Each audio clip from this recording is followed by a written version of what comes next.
Time now for the nationally syndicated radio show, The World of Laurie Zoock.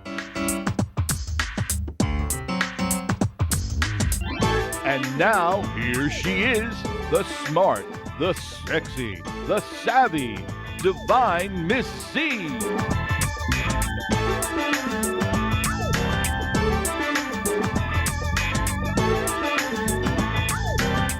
And welcome to the show, The World of Laurie Zoock. I am doing a Masters and Legends show today. I love doing these shows because I am a musician, and I love to have incredible musicians on my show. And today I have with me Greg Smith. He's a guitarist, and we're going to talk about his life and his music and how he loves to play. So I want to welcome you to the show, Greg. Well, thank you very much, Laurie. One thing I want to say right up front, who knew that Florida had hills? I'm from Clearwater, where it's flat as a pancake, and coming up here, it was beautiful. It's like country with cows and stuff. It is. It's kind of off the chart because most places in Florida are flat, and when you come up here, I'm from New Jersey. I'm used to mountains. To me, this is almost a mountain. Exactly. To get to Dade City, right? Yeah. Wow. Well, tell me a little bit about yourself. Where did you grow up? Where are you from? Well, I'm born in Syracuse, New York. Was born in Syracuse, New York. Lived there for about 13 years. Moved to New England for a while. Lived at a place called Southborough, which is between Worcester and Boston. Was there a couple, I think 3 years. Then we went back to Syracuse. Was there for my junior and senior year in high school. Then I went to Berklee School of Music just for 1 year. And then my folks had moved to Buffalo, so I was kind of around the Buffalo area. Went on the road with a couple bands for about 2.5, 3 years, and then lived around Buffalo a bunch. Moved down here in 1986. Been here ever since. All right. Now, what inspired you to learn to play the guitar? What's the story behind you learning to play the guitar? What made it the instrument for you? Oh, boy, there's a lot of different things on that. I'd say the first thing was my dad built me a little cigar box guitar that went kind of plink, plink, plink. Those are kind of cool, though. Yeah. I see people sell those. Those are kind of cool. Yeah, it didn't work very good, but it was fun. Then there was a buddy of mine, not a friend of mine, named Ricky Hoyt, who lived down the street. This is the time of the, what's the name? I can't think of the band. It was a band that had Clapton and all those guys. The Yardbirds. And they had For Your Love. And I hear this song being played, and what the heck is that? And I thought it was somebody's stereo, and I went down and I hid behind a bush in their yard. It was him and a drummer wailing away, and I came in like, oh. So then I started to take lessons from him, and the lessons lasted about maybe 3/4 of a year until I needed to get tutoring in math, so the money went to that. Instead, right? Yeah. Well, math and music, though, they are similar. Exactly, it's true. I went from there, and then when the Beatles were around that time on Ed Sullivan, I think it was like 64 or whatever, that kind of set the thing there a little bit. And then I really got into Hendrix, and I had a band in 8th grade, and we did Third Stone from the Sun and Purple Haze and all those tunes. I was getting all the feedback and everything. It was great fun. Got really into Grand Funk Railroad, Mark Farner, and Zeppelin, Jimmy Page, Johnny Winter. Then around my junior year, I met this kid named John Wheatley, who's one of the top jazz guitarists, straight-ahead guys from Boston and New England. He teaches at Berklee School of Music now. I actually had him up visiting on the 4th of July. Monster guitar player. He was a monster back then, but he played in all the band, the big bands and stuff. And he didn't really give me lessons, but he showed me a lot of stuff. And he gave me the Joe Pass Ford Django tape, and the rest is history. I just went nuts after that. You just kind of got sucked into that particular style. Yeah. Now, I want to talk a little bit about the Berklee School of Music. That's Sure. a very prestigious music school. Mm-hmm. So what did you have to go through, because we have people that we have listeners that want to become musicians.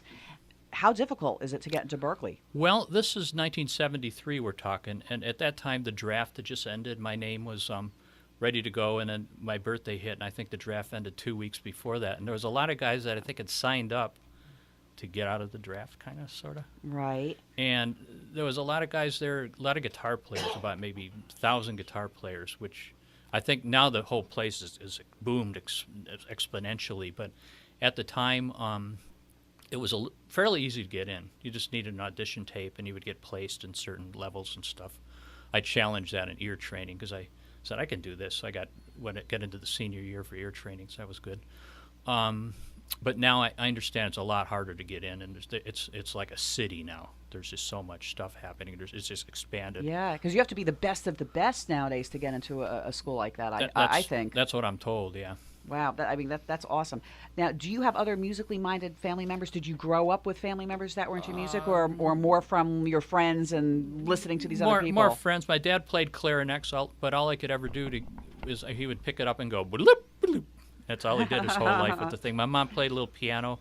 My brother started to play bass, and we actually I taught him how to go doon doon doon ga doon doon ga doon doon. And I said, okay, do that over and over, and I'd go and play all these bebop licks and stuff, and he'd be laughing his head off. I just have to tell you, one of the fun things when I interview musicians is you all sing your little bebop parts that you play on your instruments. So that's a lot of fun, Exactly. and you mimic it. Growing up, you mentioned that you had a band while you were in school. So that started out in what grade? 8th grade? The first band was with this kid named Dave Chase, who was a drummer down the street, and his dad had this probably 1920, 30 set of Gretsch drums with a bass drum pedal. It looked like a catapult. It was this huge drum. So he put his drums in a toboggan, and he brought them up through the snow to my house in Syracuse. We learned some of the monkey songs. That was another band I didn't mention. Yeah. We actually learned not your stepping stone, and we naturally went into harmony on it. And then my sister was calling to see if she could stay over at somebody's house at dinner, and I said, listen to this, and we played it like a bar or two, and she said, stop playing my record. And I said, that was us. Wow, that's good if you fooled her. I know. Now did you play in more bands during school and then again into college? Tons of them. Actually, have some notes here I'm looking off, but I probably had like 300 bands of all different types. Let's see, where's my... That's a lot of bands to be playing with. Exactly. I don't know where the page is. I'll make my way to it. That's okay. That's all right. We'll come back to that. Okay. Who inspired you musically? You mentioned some of the people that you listen to. Sure. Talk a little bit about that. Well, the very first thing that really hit me, believe it or not, was the Star Spangled Banner. Something about the harmony on that and the voice leading. I'm talking like second grade. That I really just dug the whole. Yeah, that's. The doom, doom, the bass line dropping and the inner voicings and all that. That just really did it for me. Then the Beatles and Ed Sullivan. That kind of whoa, this is cool. And then, as I mentioned before, Hendrix. I just really got into him. I bought my favorite things, John Coltrane, around in my junior year, and I just played that till it was worn out. I loved that. I saw Emerson, Lake and Palmer live at the Het Shell in Boston, and it was one of these went into Tarkus, and I was like, whoa, my mouth was just open the whole time. I couldn't believe that. Really got into Johnny Winter, Jimmy Page. I mentioned Joe Pass. My friend John Wheatley really got me happening with him, and I just still love that one album. It's like Mozart. The tune for Django, just everything on that album. It's just meticulous, beautiful bebop lines. You couldn't have done it in a different way. Chick Corea. One of my favorite musicians is Michael Brecker. I've learned a lot of his solos, and I just love his compositions. I really miss him, the fact that he passed away. Charlie Parker Bird, I love his stuff. Tatum, Ravel, Debussy, Vaughan Williams, Stravinsky, and the list just goes on. I'm very eclectic. That's one thing that Glenn had mentioned about me. I love hard bop and bebop, but I also love classical stuff, and I've written a Fantasia for solo viola and bassoon and a string quartet, and I'll arrange pop tunes in a jazz style and stuff, and there's I'm all over the place. Yeah, well, you know what? It's interesting you mentioned classical, because all the music of today, the different styles, actually evolved from classical music, which used major and minor chords and scales. Mm-hmm. So a lot of times people, they think, oh, that's classical or that's opera, and I don't like that, and maybe they like the jazz and the bebop, but it actually evolved from that, right? Well, one thing, this is probably something, being a musician yourself, that you're very aware of. Classical, quote unquote, refers to the end of the 1700s and the beginning of the 1800s with Mozart, Haydn, and guys like that, but it's become a record bin label now, classical, and it's sort of just a marketing term, but they sort of meld together. I mean, there's definitely Debussy and Ravel. You can see that in Bud Powell and Oscar Peterson and Art Tatum, Bird. They all kind of took that type harmony and fitted it together with the stuff they got from the like African type rhythms and stuff, even Right. like Far Eastern rhythms, and it all kind of comes together. So It's a melting pot, basically. Exactly. And I just read this really good book by a guy named Alan Shipton. It's called The History of Jazz. It's really good. It comes all the way from the start and comes up to I think 2005 or something like that. But it ties all the strings together. That's interesting. I'd like to read that because Yeah. that sounds like it's my cup of tea. It's a big book. It's like 880 pages. Oh wow, that's a lot. That's a long one. I like to read. That one will keep me busy for a Exactly. while. Now, what made you tend to focus on more on jazz, or you do everything? I do everything, but my forte is improvising.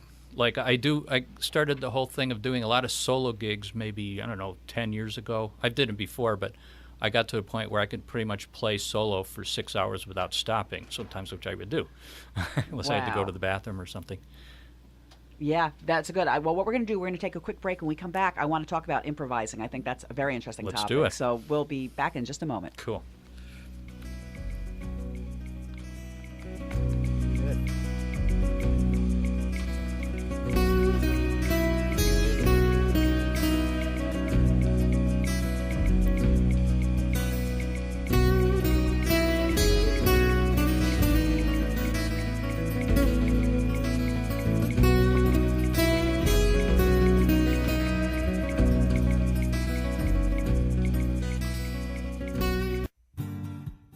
Central Payment, your number one credit card merchant service provider in the industry. Providing e-commerce solutions, POS systems, standalone terminals, mobile apps, and much more. Call Central Payments James Carner at 813-777-4332. Looking for the lowest rates in the industry and number one customer service?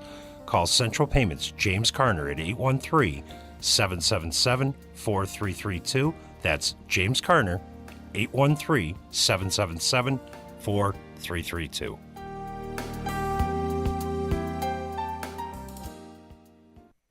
Are you looking for an affordable way to advertise to thousands of consumers nationally?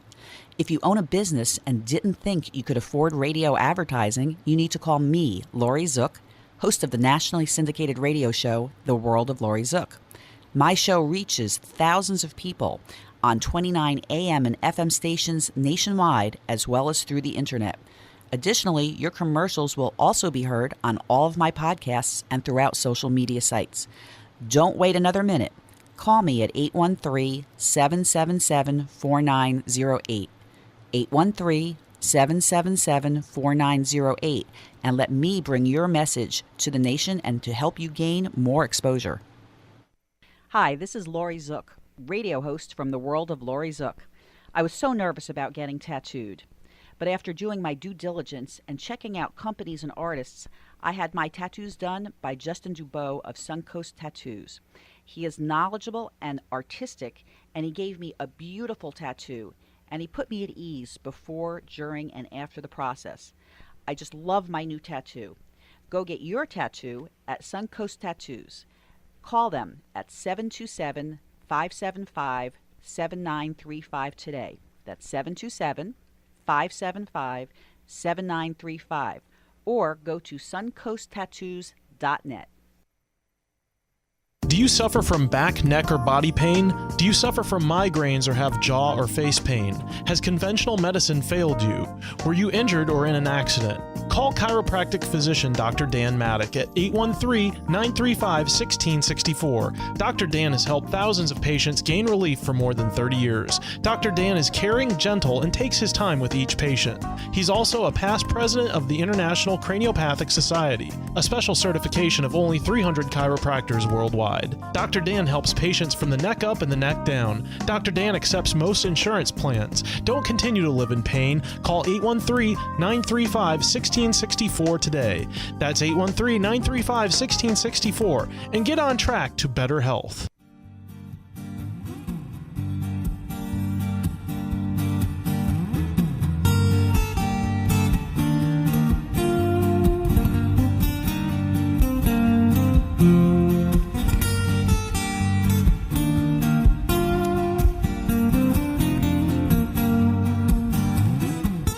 Welcome back to the show. I've got with me Greg Smith. He's an incredible guitarist. And Greg, that bumper music that we just heard, that's you. Why don't you talk about that clip a little bit? Well, that's off my album or CD called Above the Clouds. The tune is called Mountain Hike.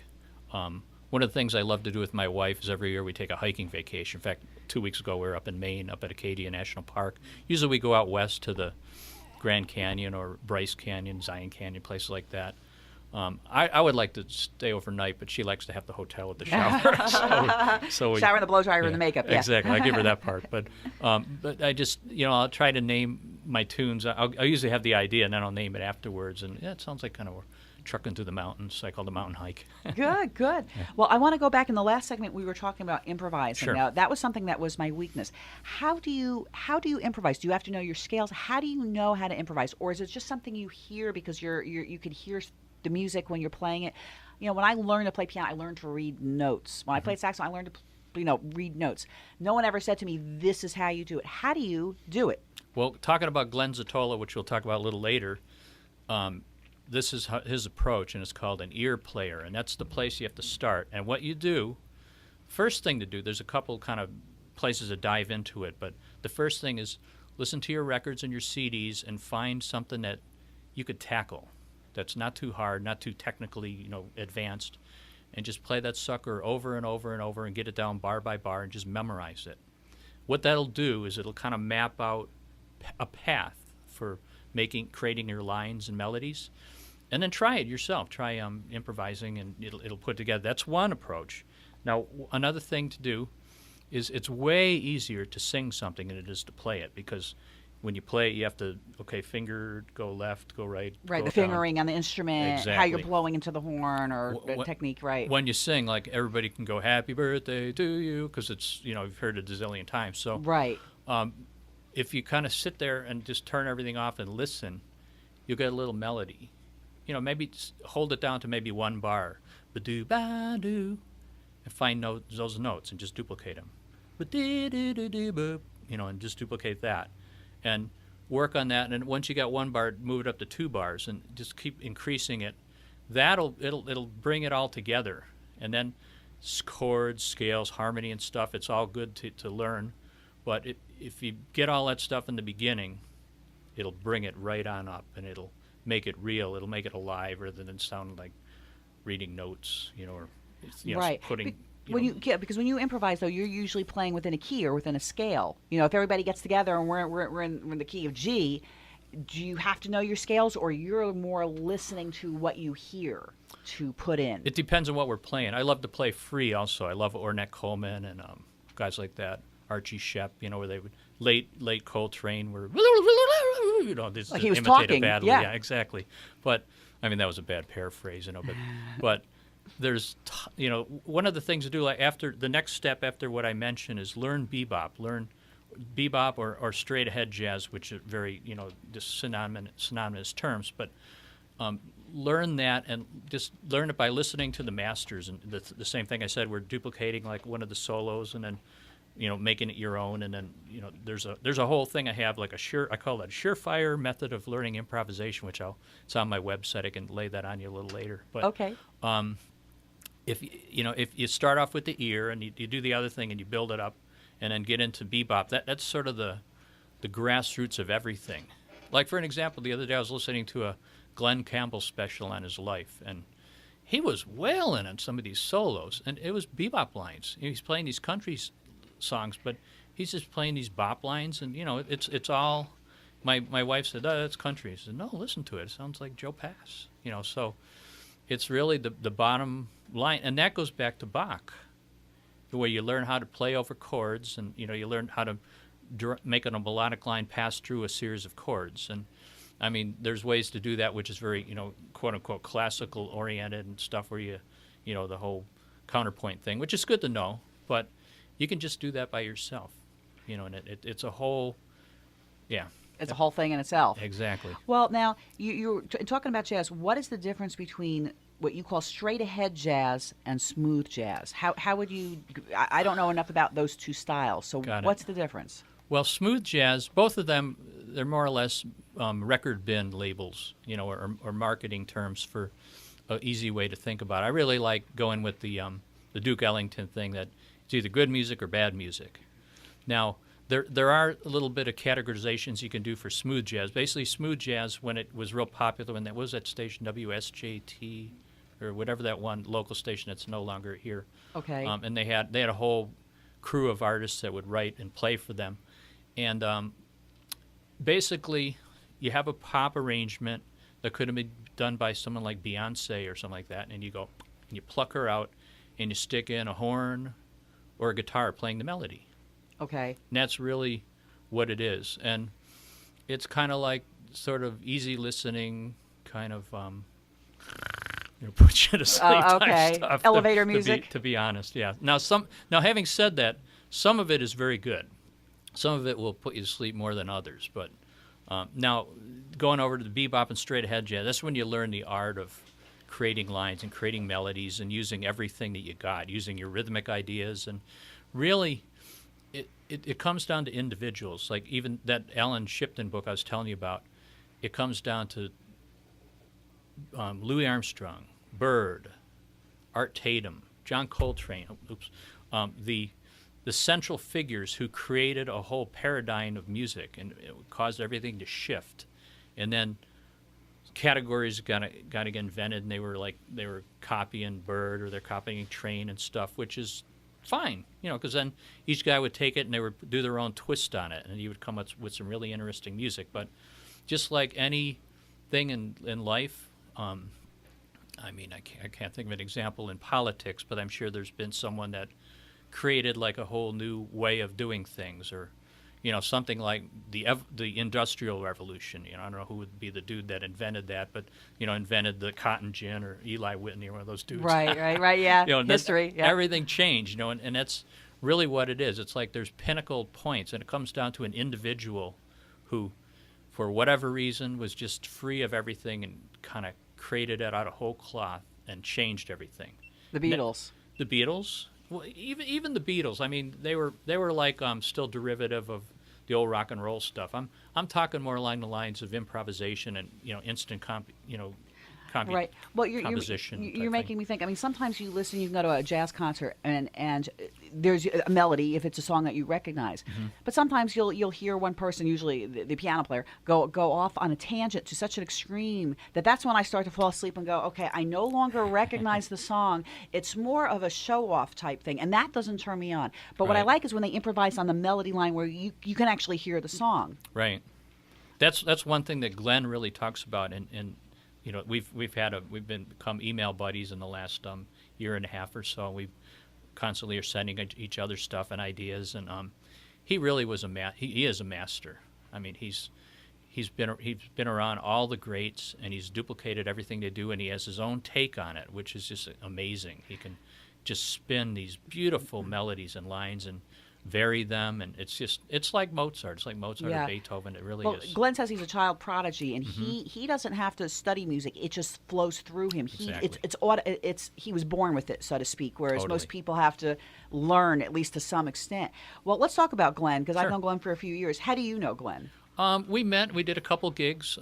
We actually did at one point. We were playing at this little hotel thing, and we were doing like kind of a, not always weekly, but a lot. We had a little quartet, and I'll tell you, I came home from some of those performances. I would be so psyched up. I'd get home at 1:30, and I'd pull out my guitar, and I'd just play these bebop lines at about 4 in the morning. He says, "Coming to bed." Okay. Fine.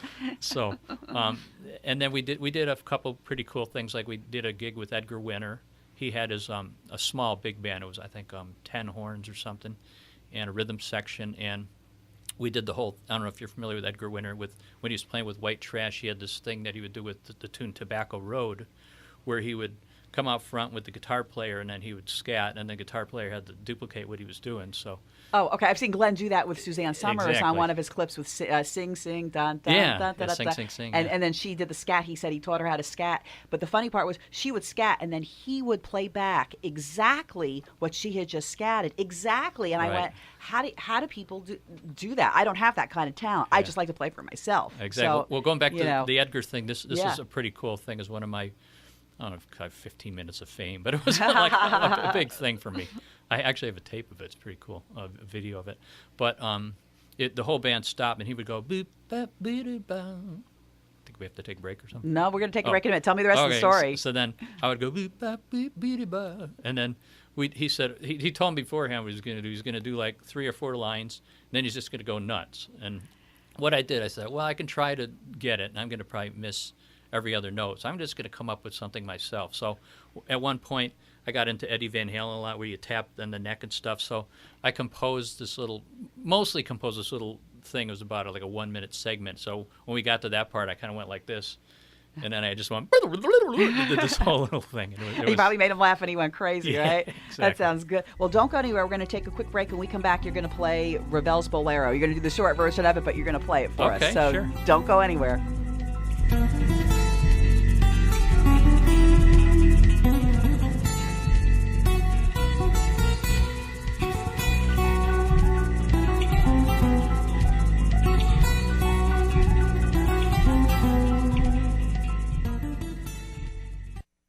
Central Payment, your number one credit card merchant service provider in the industry. Providing e-commerce solutions, POS systems, standalone terminals, mobile apps, and much more. Call Central Payments James Carner at 813-777-4332. Looking for the lowest rates in the industry and number one customer service? Call Central Payments James Carner at 813-777-4332. That's James Carner, 813-777-4332.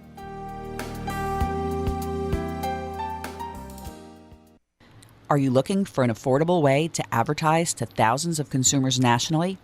If you own a business and didn't think you could afford radio advertising, you need to call me, Laurie Zoock, host of the nationally syndicated radio show, The World of Laurie Zoock. My show reaches thousands of people on 29 AM and FM stations nationwide, as well as through the internet. Additionally, your commercials will also be heard on all of my podcasts and throughout social media sites. Don't wait another minute. Call me at 813-777-4908, 813-777-4908, and let me bring your message to the nation and to help you gain more exposure. Hi, this is Laurie Zoock, radio host from the World of Laurie Zoock. I was so nervous about getting tattooed. But after doing my due diligence and checking out companies and artists, I had my tattoos done by Justin Dubois of Suncoast Tattoos. He is knowledgeable and artistic, and he gave me a beautiful tattoo, and he put me at ease before, during, and after the process. I just love my new tattoo. Go get your tattoo at Suncoast Tattoos. Call them at 727-575-7935 today. That's 727-575-7935, or go to suncoasttattoos.net. Do you suffer from back, neck, or body pain? Do you suffer from migraines or have jaw or face pain? Has conventional medicine failed you? Were you injured or in an accident? Call chiropractic physician Dr. Dan Maddock at 813-935-1664. Dr. Dan has helped thousands of patients gain relief for more than 30 years. Dr. Dan is caring, gentle, and takes his time with each patient. He's also a past president of the International Craniopathic Society, a special certification of only 300 chiropractors worldwide. Dr. Dan helps patients from the neck up and the neck down. Dr. Dan accepts most insurance plans. Don't continue to live in pain. Call 813-935-1664 today. That's 813-935-1664 and get on track to better health.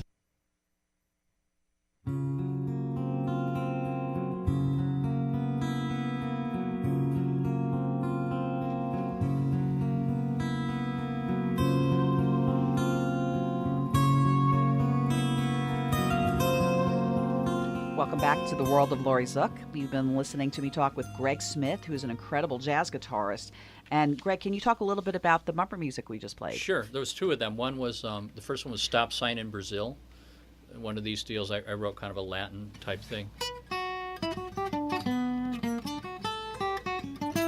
Kind of, etc. Right. And I got this whole picture of this family coming up, kind of like European Vacation with Chevy Chase and Beverly, and they come up to this stop sign, and she goes, "Clark!" And then they're at a stop sign in Brazil with all this jungle, and all of a sudden, like a tapir goes by and an anaconda. And then the last one is just a little piece that My wife named it first. I wrote that like in 1980, and it was called Shui Shui because I would do the melody Shui Shui.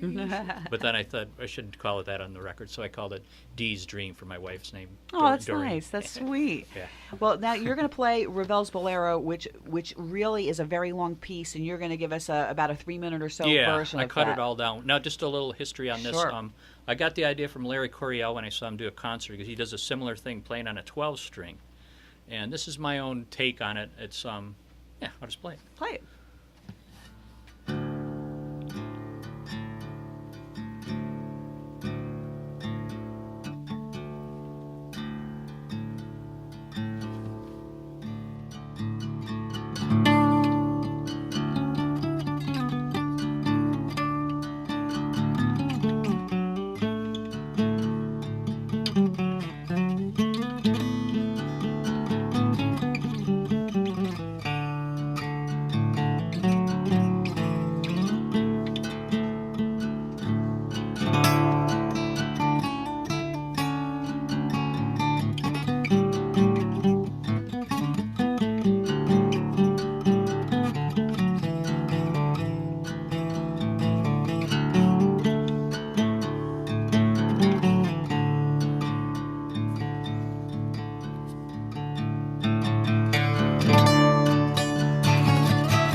Thank you. And we're all clapping for you. I'm watching you play and doing those things with your fingers. I wish we had video to this because that's yeah. Oh, that's right. We do have some video. That's amazing. Why do you love that piece? I just loved how it builds up, and when I do my solo gigs, I'll do a lot of pop tunes. Adjusting the mic. Yeah. I'll do a lot of pop tunes and old standards and tunes by Sting and Summertime and My One and Only Love, Stevie Wonder tunes, and I thought I want to work out Bolero. So I remember Coryell had done it, and I just learned the melody, and it just sort of arranged itself. Now, when you say learned it, did you read it in music or did you learn it by ear? I don't remember. I think I just picked it off the record. I could do either. So that's yeah. You've got both. You can read and you've got you've got the amazing ear. Now you're also a chord melody specialist. Explain what that means. Well, chord melody is when you play a line and then you harmonize it. And it goes back to Joe Pass, George Van Epps, Charlie Christian a little bit, but Barney Kessel. There's been so many guys that could do that. And it's basically you play lines, like chord, line, chord, line, and it's sort of like thinking of a big band arrangement, or thinking of how a pianist plays, where they'll play the melody and then they'll play a chord and then they'll do both hands like a block chord type thing. So it's right. kind of a combination of each. Now, what I did when I started to do a lot of these solo gigs, where I usually use an acoustic guitar like this one, occasionally I'd use an arch top on it, but I'd be playing restaurants and things, and I would pick out all these tunes because I had to fill up space. So I got into arranging all these pop tunes, and I had more like kind of a Chet Atkins thing or a Joe Pass thing where you have the bass line, the chords, and the melody all happening at once. Generally, a chord melody is like chord, chord, chord, chord, chord, a little line, and then chord, chord, chord, chord, chord. I'm doing actually Green Dolphin Street. That's all right. That's all right. I like the sound effects. It explains it. Chord, chord, chord. So, yeah, does that answer that for you? Yeah, it does. Now, talk a little bit about some of the songs that you've written, and you're welcome to play any of them if you'd like. Sure. Most of them are let me just find my little notes here. Kind of my mind is gone. That's all right.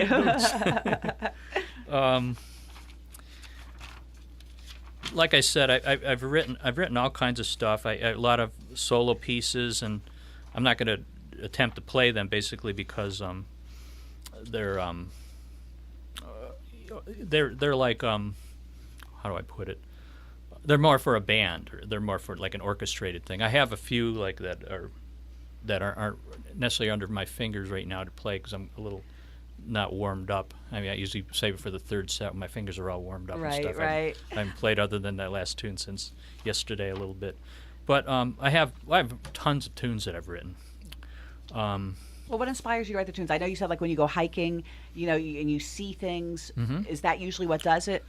Yeah, hiking and things about the outside. Also, I found a little spot in my notes. That's right. Notes are okay. We all need notes. I have the outline in black and I have the notes in blue. Color coded, coordinated. Yeah, exactly. So a lot of stuff about the outside. I have a YouTube channel that has videos that my wife and myself have put together and pictures and slideshows from our trips out west into Bryce Canyon and Grand Canyon and stuff that kind of. Yeah, I looked at some of those. What's your YouTube channel for anyone listening? YouTube.com/user/smogfruit, which SMOGFRUIT, no space. Why that is I used to be called Greg Smith, and then there was two Greg Smiths, so we better give you a nickname. Okay, we'll call you Grog Smith, and then you were Frog, and I was Froggy in this one band, and then another guy said, we're going to call you Smog Fruit. So years later, I needed a name. Your name just morphed. Exactly. Gotcha. Metamorphosis, like a butterfly. Well, now you're a professional studio musician. Mm-hmm. Explain first what that is and who have you played for? Mainly with one guy. I've done it with a couple people over the past, but one guy named Tony Rockcliffe, who is an amazing person. You should do a show on him. He's actually a social media expert. He's a computer expert, and he worked at Decca Studios. He's a British fella. He's recorded tons of famous people over in England, and he's also a good blues guitarist. And he has a studio, and he'll get like clients that come in that want to do a CD. Various stages of, some are just starting out, so we have to kind of, some just have the melody, and I have to learn to, listen to them and come up with some chords that fit. And then I use what's called a MIDI guitar, musical instrument digital interface, basically a way to make synthesizers and synthesizer guitars communicate with each other, so you can plug one into the other and you play a note and it'll come out properly. And he has like thousands of orchestral sounds and modern synthesizer sounds, so I just listen, and it's kind of like being a chef. You go, okay, we got the pot here, we got the base thing cooking, and you've got all the ingredients laid out. Now you got exactly. to put it together. So basically, when he has someone that he needs someone to play certain parts, like guitar, he says, "Hey, Greg, come on into the studio," and you're kind of listening to the ideas, but then you have to actually come up with what's going to be on. That's exactly how it works. Performance. And we've gotten carried away a few times where the person wasn't there. We'd get off on this tangent, and then they'd come in and they'd say, I don't really like it. So, okay. And then, you're going to stay here this time, and we work it out, and we come up with something that they love. But generally, I like to apply less is more. And, like if sometimes they're guitar players, and they have a beautiful acoustic sound with a beautiful voice, and then I'll put in a cello solo or a oboe solo. This is all off the guitar, but the real instruments, it's... Oh, okay, wait a minute. So back up on that. Yeah. So you can, on guitar, whatever you're playing, make it sound like another instrument digitally, and then it picks up as that instrument. Yeah, I didn't realize you could do that. Yeah, they are, there's samples from various places. One is the Miroslav orchestral instruments. One is the Vienna Symphony Library. And the Vienna one I'm very familiar with. I actually have the Miroslav one too, but they pick a sound stage and have the actual orchestral instruments come in and play a long A. Or the or like, all the different detachments, all the different bowing techniques, and then you just plug it in and it'll go pop, pop, pop, pop, pop, pop, Wow, and- that's amazing, because I know, like, if I play on a digital piano, I can choose the sound, and I know it's sampled the same way, but I didn't realize you could do that on guitar and have it transpose. That's pretty interesting. Yeah, it's a special guitar synthesizer. There's been a bunch on the market. I've gone through a bunch of them. In fact, we had one. I don't know if I can say this on the radio. My wife called it the flatulence machine. Oh, you could say that. We're okay. Okay. That's safe. and I wrote a tune called Sewing, because she would sew it, doing a lot of sewing at the time. It kind of went wow, wow, wow, wow, wow, wow, wow. It was this real goofy kind of sound. But then I evolved up to the one I have now, which is a real sophisticated one. And yeah. Very interesting. Okay. Now, you were talking a little bit about putting together your own arrangements. Mm-hmm. So how difficult is it for a musician to become an arranger? Because while it's the same, it's different, really. It's two different things. Right. Correct. So how do you explain first what is an arranger, and how do you become an arranger? How do you make arrangements? Right. Well, it comes down to the basic definition of arrange, which is to organize, which is to figure out what instrument's going to be where, what rhythmic pattern is going to be where, and then taking a tune. Here's the tune. How can I spice this up to make it even better?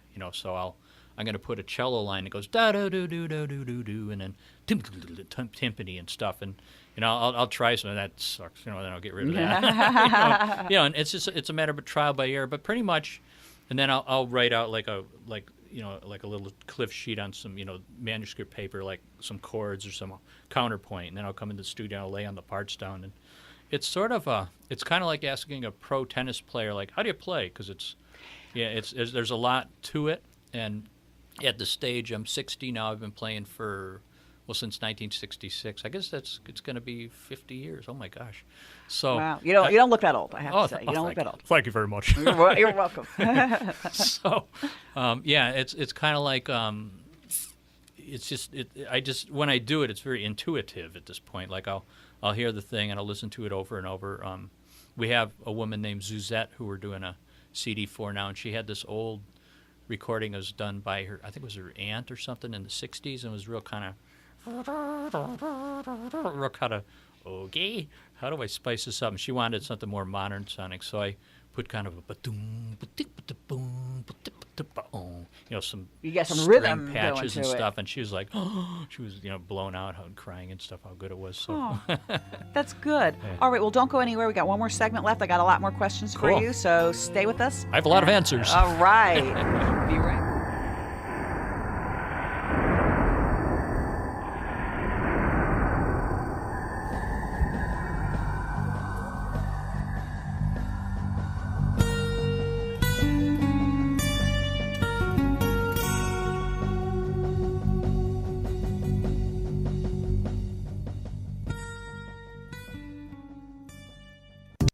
Do you suffer from back, neck, or body pain? Do you suffer from migraines or have jaw or face pain? Has conventional medicine failed you? Were you injured or in an accident? Call chiropractic physician Dr. Dan Maddock at 813-935-1664. Dr. Dan has helped thousands of patients gain relief for more than 30 years. Dr. Dan is caring, gentle, and takes his time with each patient. He's also a past president of the International Craniopathic Society, a special certification of only 300 chiropractors worldwide. Dr. Dan helps patients from the neck up and the neck down. Dr. Dan accepts most insurance plans. Don't continue to live in pain. Call 813-935-1664 today. That's 813-935-1664 and get on track to better health. Hi, this is Laurie Zoock, radio host from the World of Laurie Zoock. I was so nervous about getting tattooed, but after doing my due diligence and checking out companies and artists, I had my tattoos done by Justin Dubois of Suncoast Tattoos. He is knowledgeable and artistic, and he gave me a beautiful tattoo, and he put me at ease before, during, and after the process. I just love my new tattoo. Go get your tattoo at Suncoast Tattoos.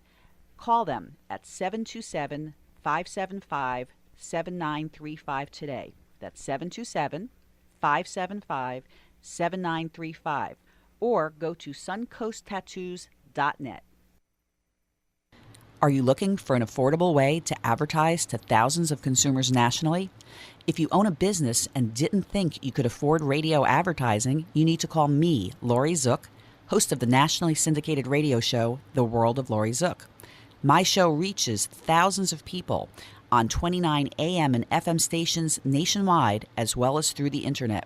Additionally, your commercials will also be heard on all of my podcasts and throughout social media sites. Don't wait another minute. Call me at 813-777-4908. 813-777-4908, and let me bring your message to the nation and to help you gain more exposure. Central Payment, your number one credit card merchant service provider in the industry. Providing e-commerce solutions, POS systems, standalone terminals, mobile apps, and much more. Call Central Payments James Carner at 813-777-4332. Looking for the lowest rates in the industry and number one customer service? Call Central Payments James Carner at 813-777-4332. That's James Carner, 813-777-4332.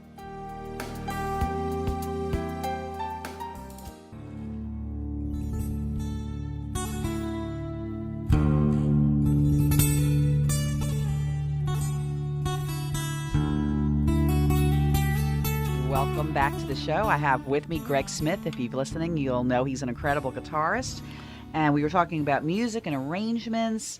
And a little blurb, I'm sorry, on that last piece. Just sure. It's called Appaloosa. It's about those horses that run wild out west. And everything on that one CD, Above the Clouds, is all kind of arranged out and stuff. And I, overdubbed my solo. It was all myself, no other musicians. But that one pretty much was just improvised. I just kind of got together and started wailing on the now guitar. that you were nice enough to give me all your CDs, I'll be listening in my car. That's where I listen to all my music. So cool. Thank you for that. Talk about some of the famous bands or people that you've played with. Sure. Well, I'd mentioned Edgar Winter. I kind of covered that pretty well. Chick Corea, I've done various gigs with him. Not really gigs, more like jam sessions with him on drums, of course on keyboards and over the years. And he's kind of a good acquaintance of mine, and that was a lot of fun. Larry Coryell, that's an interesting story. Bob Seymour from the station in town here mentioned on the radio, or I saw it in the paper or something, he did a concert with some Indian guys, and he said he lives in Florida, in Vero Beach. And I thought, that'd be fun to kind of hook up with him. So I plugged in Larry Coryell at Vero Beach, and this is back in the beginning of before all the internet was kind of youngish. It was like 2001 or 2000 or something like that, and gave me his address. So whoa, scary, isn't it? You can find almost anybody. Yeah. So I actually got his address and his phone number, and I called him and just set up a guitar lesson just to go over there. So I went over, and I came like 3 times. It was really fun. It was like, hey, Larry Coryell, because he's someone I grew up with and stuff. And then I came playing with your idol. Exactly. In a way. It was. And then I set up a master class and a concert in Clearwater, and we did the master class. I had about maybe 10 guitar players. It went really well. And then the concert, I had Bob Seymour advertising for tickets on the station, and then I sold some myself. I figured we'd have maybe 80 or 100 people. It ended up being, the first show was like 350 people lying around the block, and then we had to have an emergency second show and stuff. So oh, wow. That was pretty fun. And then one CD I didn't mention that I did with a guy named Bill Rooney, who's Chick Corea's manager now, good buddy of mine, really good drummer. It's called Souls Fly Free. It was an organ trio, and we had Larry actually played a solo on one cut. So myself and the recording engineer, I drove from Clearwater. The other guy came from Fort Myers, and we met at his house in Vero Beach and recorded a really nice solo, and it was really a fun experience. So that's Larry. Let's see. There was George McCrae. I don't know if you remember him. He had the tune, take me in your arms, rock me, baby. Oh, yeah. Well, exactly. He came into a club. We were playing with this one band back in 1975, and he's actually a real good jazz singer and stuff, so we play with him. And yeah, his wife came and did some stuff. And then Glenn, of course, which we've covered. I did a tribute to Billie Holiday with actress Juliette Lewis, which is pretty fun. She's actually gone on to do, she had her own band, was traveling. This is a while ago, like back in the 90s. Yep, you've done a lot with a lot of famous people. Now, I want you to talk real quick because we're just about done. Sure. But just tell me real quick, you've got a new CD called Beyond. Yeah, Beyond CD is, I called it Beyond because I on the cover, I got to think, license is okay to put something from the Hubble telescope. and I put it on the body of the guitar. It's like globular cluster M85 or something like that, and it's all the solo tunes that I play in my solo gigs. It's all cover tunes, but it's very much like a solo gig, and I did it on, I think, 2 or 3 different guitars, got nice sounds, and yeah, I'm pretty proud of it. And you can order that if you want from Well, that's my next question. I want to thank you. I always run out of time with the musicians because we always Okay. have so much to talk about. First off, how can people get a hold of you? Well, best thing is just Greg at gregsmithguitar.com. I suppose I can give you my phone number. You're welcome to do that. That's 727-738-9665. And my website where you can order the CD, it's very easy. Just look at the top where it says buy CD, and then it's set up with PayPal. Or you can go to CD Baby, and 2 of them are there. That's gregsmithguitar.com. Great. Thank you so much for joining me today. I really Yeah. appreciate it. It was a lot of fun, and I enjoyed your little sound effects and singing. So thanks Thanks. again. All right.